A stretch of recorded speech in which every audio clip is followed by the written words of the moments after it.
Coming up next on the Jeff Crilley Show, my next guest says he's dyslexic, but in his words, he went from idiot to innovator and is going to teach all of us how to do the same. His journey just ahead.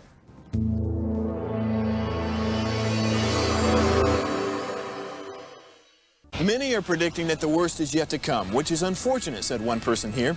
Until now, they've enjoyed the reputation of being the nation's icebox. Watched a burglar in his home this morning by webcam. As a journalist of over 25 years, stories are what make my world turn. Reporting live from the Dallas newsroom tonight, Jeff Crilley, Fox 4 News. But in 2008, I took the jump from my familiar life and started a PR firm from my home. We're talking about anyone with a camcorder like the one I'm using becomes a television network. We started slowly growing the company, and we now have over 100 clients, and we've branched into the world of live digital broadcasting. I now own 8 different TV studios and have a huge team, and the stories that I now get to share are sometimes the most important of my life.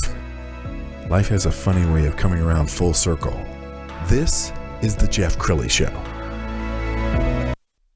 Next guest was labeled slow, and a dreamer, a person who would never succeed in school, and he didn't realize he was dyslexic until he was 40 years old. Paul Daniels Jr. is in the studio. He's with Peripheral Thinkers. Thanks for coming on the show. And I had to practice that, Peripheral Thinkers. I made it tough on purpose. A long-time viewer, first-time guest. Thanks for having me. Thank you. Appreciate you. I'm honored to have you in the studio. So let's talk about your childhood. I mean, that was really traumatizing, I can imagine. It was difficult. You know, not being diagnosed at any age is difficult. You know that you're different, and the rules don't apply to the way you see the world and the way you think about the world. And it was really crushing. So growing up, I was labeled stupid, slow, lazy, an outsider, a daydreamer, all those things. And it wasn't until I was 40 that I figured out, oh, this is the way my brain works. But as a child, we also moved a lot.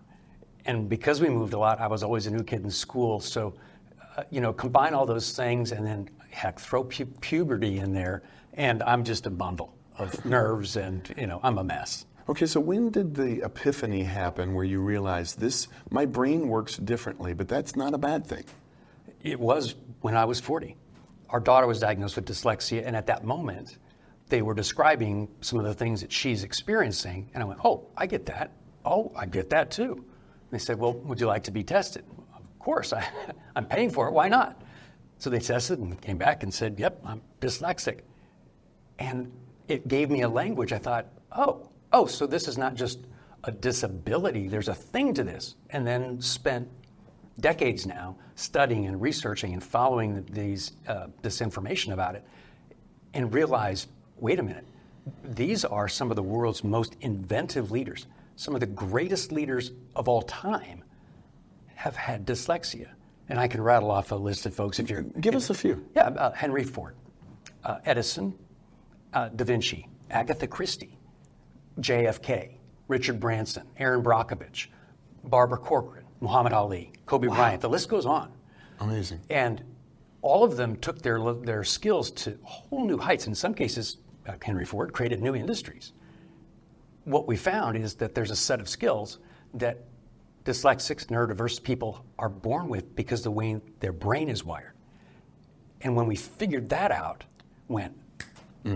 now I get it, because there's only a small percentage of the people in the population with dyslexia. But the World Economic Forum's reports show these skills are in the highest demand with the fewest number of people. Well, that makes sense. Then I would try and teach neurotypical people how to think like a dyslexic. Who would have thought? That's so powerful, and he's an amazing keynote speaker. We found his sizzle reel. Let's go ahead and roll that. You have access to everything you need to achieve anything you want. Now, some say that bold statements like this fly in the face of convention. Exactly. There's a secret set of super skills that only about 10% of the population is born with. Some of the most impactful innovations have come from visionary leaders born with these skills. Einstein, Agatha Christie, JFK, Aaron Brockovich, Richard Branson. Best of all. Best of all? We've cracked the code. You don't have to be born with these skills to learn and use them. Peripheral thinking is a set of super skills now accessible to anyone. By the end of our time together, you will know the one super skill that all of these visionary leaders have in common. And you'll have this skill for the rest of your life.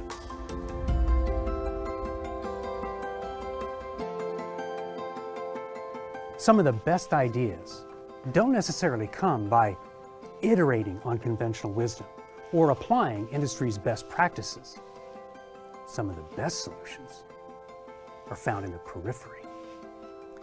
For example, when JFK said, "We're going to place a person on the moon," conventional wisdom said, "You're gonna do what?" Peripheral thinking said, "All right, let's get to work." And that's exactly what NASA did. NASA cast a very broad net, touching virtually every industry imaginable, because they needed as many ideas as they could get to literally weave together technology and materials, approaches and processes to achieve something that had never been done before. This is just one example that proves that you can use existing elements and items from other people in other industries as inspiration for your continuous innovation. We still see the effects of the lunar program today: solar panels, water filters, running shoes.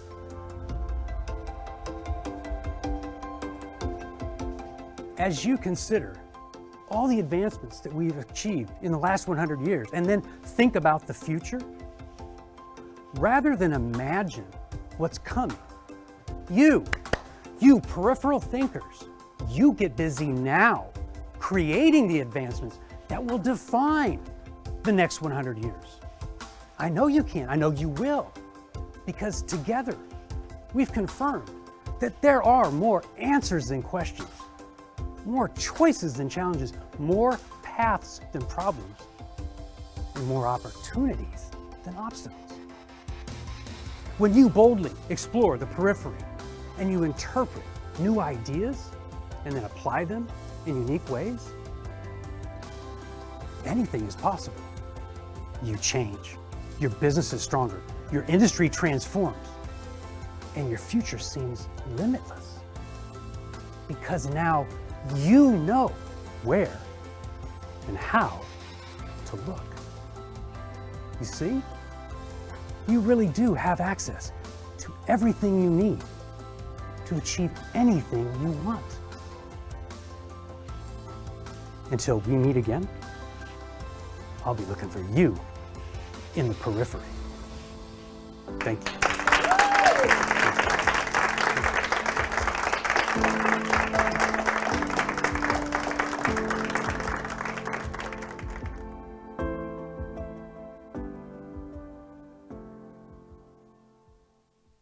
Paul, I've had a chance to watch a lot of your stuff. You're so talented. Thank and you do an exercise with your hands. Oh my gosh. Yeah. Can we do it together? Sure. Okay. Yeah, okay, right. Okay, so you're watching this.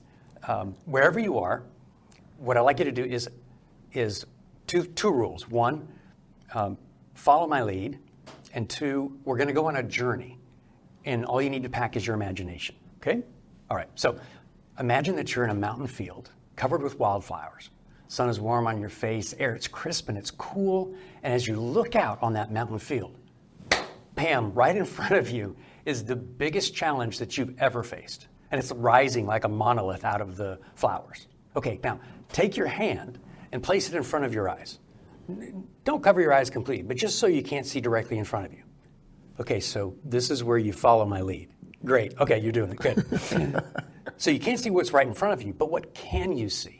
Well, you can move your eyes up and down, to the left, to the right. In fact, no matter where you are, just look around and find one thing that you haven't noticed before. Anything. Got it? Okay, you can take your hand down. What you saw may not be clear, but it's in the periphery, right? That's just peripheral vision. Now, look at that object. For me, it's some padding on the ceiling over here, and a little bit of a shadow. What was in the periphery is now clear because I'm looking at it, right? Peripheral awareness. So I'm looking at it, just like in that mountain field, you're looking at your monolith and you're staring at it. This time, let's step, say, 100 yards to the right of your original position. What does that new vantage point uncover about your obstacle? Well, likely you get a little bit more detail and some shading and shadows and the like. In fact, you can continue that journey around that obstacle and see it from a 360-degree review. Exactly. Wow. However, it is still from your perspective, filtered perhaps through your experiences. So from that position 100 yards to the right of where you were, this time, instead of looking at your obstacle, look around. Now what do you see? Well, likely there's other trees and different terrain, and there are people. But these people, they're not part of your team, they're not part of your organization, and they're not looking at your challenge. They have their own, and they have their own set of experiences. They have their own approaches and processes. They have their own solutions. These people may have exactly what you need to overcome your challenge. That's the beginning. When you go into the periphery and you expand your awareness, that's the beginning of peripheral thinking. And what we used in that mountain field is the beginning of a skill called interpreting. Interpreting takes seemingly unrelated ideas from the periphery and reassembles them in new ways. That's how I went from idiot to innovator, using what's already available in different ways and busting through conventional wisdom and industry best practices. And he helps companies from coast to coast look at problems in a different way. You were telling me before the show about a Fortune 50 company that you helped. Yeah, it was a terrific experience. They were looking for some solutions, and as I engaged with them and talked, I realized that what they were looking for was an outcome in a different area. The chief information officer was looking for some cost reduction. What the corporation was looking for was massive growth.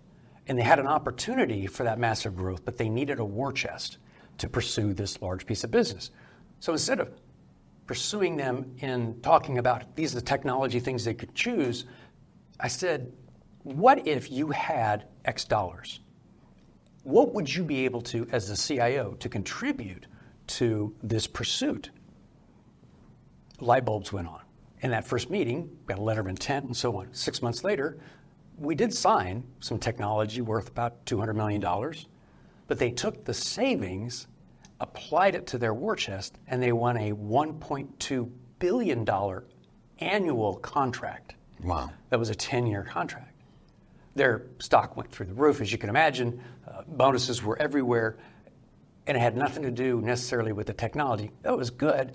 It had to do with the use of a different perspective. Now, how did I come up with that idea? It came to me after struggling through some of the ins and outs of what they wanted to accomplish. My wife and I were looking for land in North Texas. We're driving these dirt roads, found some land. It wasn't really for sale, found the owner. We met Mr. Johnson on his front porch, sat in some rocking chairs, drank some sweet iced tea, and he talked about the right of first refusal. And it dawned on me that could work, because I needed to do this non-competitively.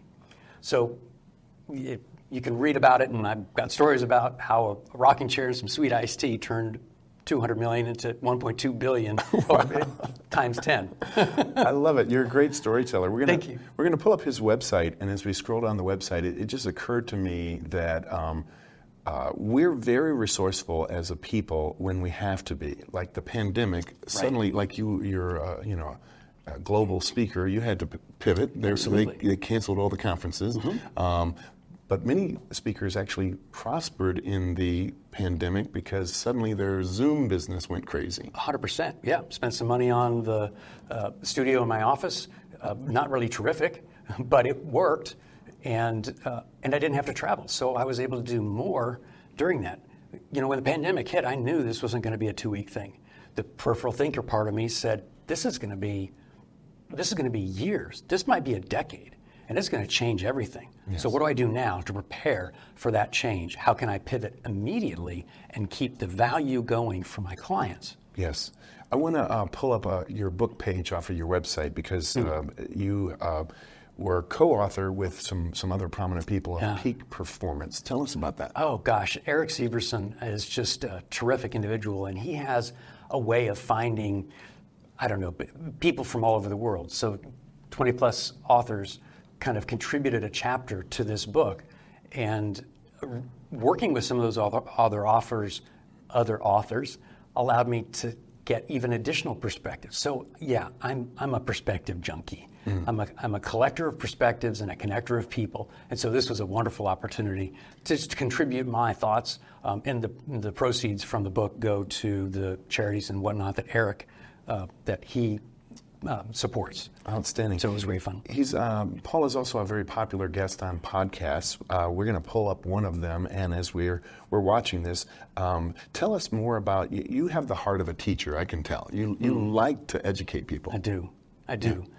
There is something about when you have knowledge that will help anyone, what to do with that knowledge. Do I hold it for myself and only do that, or do I try and multiply the impact? Well, peripheral thinkers are always seeing opportunities where others just see obstacles, right? We do this and we see where this person and this person together come together. I love it. I was the co-chair for the something tech, the Ecotech Awards in Paris. And at the end of our stuff in Paris, and all these people came from around the world to present, they asked, final comments. And I said, my final comments?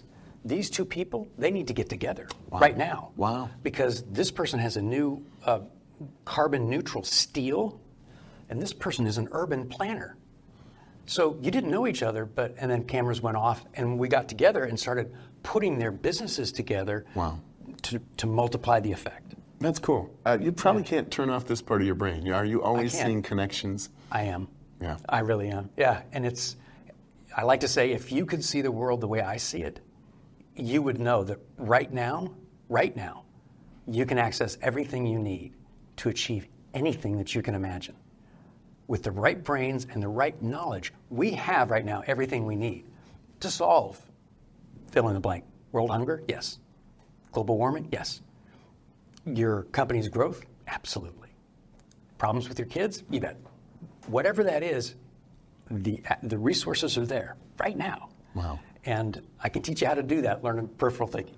No pitch, just I'd love to share it with you. Paul, I could listen to you all day. You're just a vivid storyteller. We're going to end with Paul's website, which is pauldanielsjr.com. The great Paul Daniels. Thanks for coming on the show. Oh, my pleasure. You bet. Thank you for being. That's it for now. We'll see you next time.